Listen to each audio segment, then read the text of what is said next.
Hello everyone, তোমরা সবাই কেমন আছো? আশা করি তোমরা সবাই ভালো আছো। আমিও অনেক ভালো আছি। আজ আমি তোমাদের সাথে শেয়ার করছি চিকেনের একটি রেসিপিটির জন্য আমি 500 গ্রাম চিকেন নিয়ে ভালো মতন ধুয়ে নিয়েছি। তারপর এতে 2 চামচ টক দই অ্যাড করে দেবো। তারপর জিরা গুঁড়ো, লঙ্কার গুঁড়ো, ধনিয়ার গুঁড়ো, হলুদ গুঁড়ো, লবণ, সাদা তেল দিয়ে আমি চিকেনটিকে ভালো মতন মেখে নেব।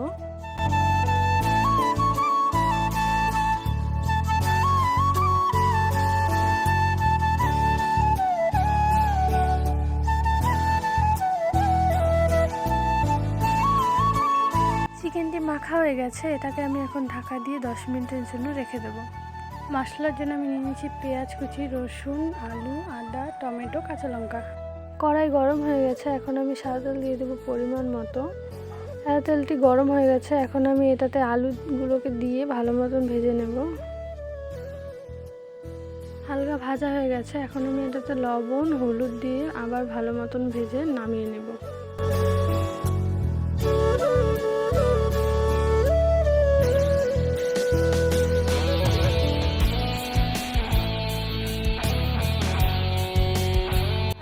তেলে আমি ফোড়ন দেবো। ফোড়নের জন্য নিয়েছি গোটা গরম মশলা, তেজপাতা, তারপরে গোটা জিরেটি একটু ভাজা হয়ে গেলে তারপর আমি পেঁয়াজ দিয়ে একটু ভেজে নেব। ভাজা হয়ে গেলে তারপর আমি এখন এটাতে টমেটো দিয়ে লবণ দিয়ে দেবো স্বাদ অনুযায়ী। তারপরে দিয়ে দিচ্ছি রসুন কুচি, আদা কুচি। এগুলোকে একটু ভালো করে ভেজে নিতে হবে, নাহলে কাঁচা একটি গন্ধ করবে। ভাজা হয়ে গেছে, এখন আমি দিয়ে দিচ্ছি 2 কাঁচা লঙ্কা দিয়ে আরেকটু নেড়ে নেব। এখন দিয়ে দিচ্ছি জিরা গুঁড়ো, লঙ্কার গুঁড়ো, ধনিয়ার গুঁড়ো, তারপর দিয়ে দিচ্ছি হলুদ।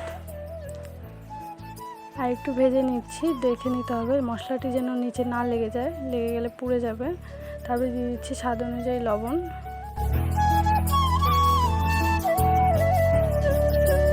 তারপর ম্যারিনেট করে রাখা চিকেনটি দিয়ে আর একটু ভেজে নেব।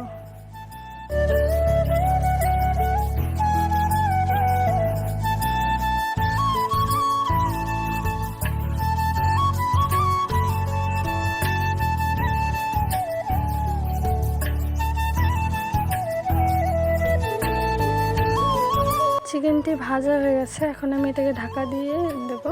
ঢাকা দিয়ে 10 থেকে 15 মিনিট পরে আবার চেক করে নেব চিকেনটি সেদ্ধ হয়েছে কি না।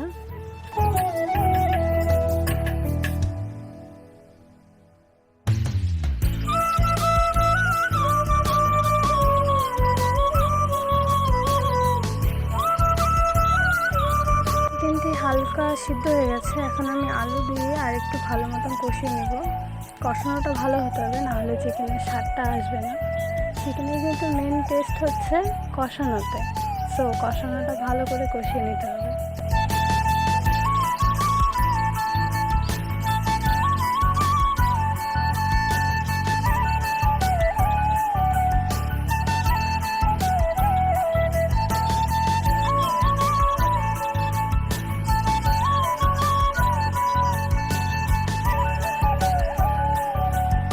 কষানো হয়ে গেছে, এখন আমি জল দিয়ে দিচ্ছি। যে যেমন ঝোল খায় সে তেমনই ঝোল দেবে, বাট আমরা একটু বেশি ঝোল খাই, তাই আমি একটু বেশি ঝোল দিয়ে দিচ্ছি।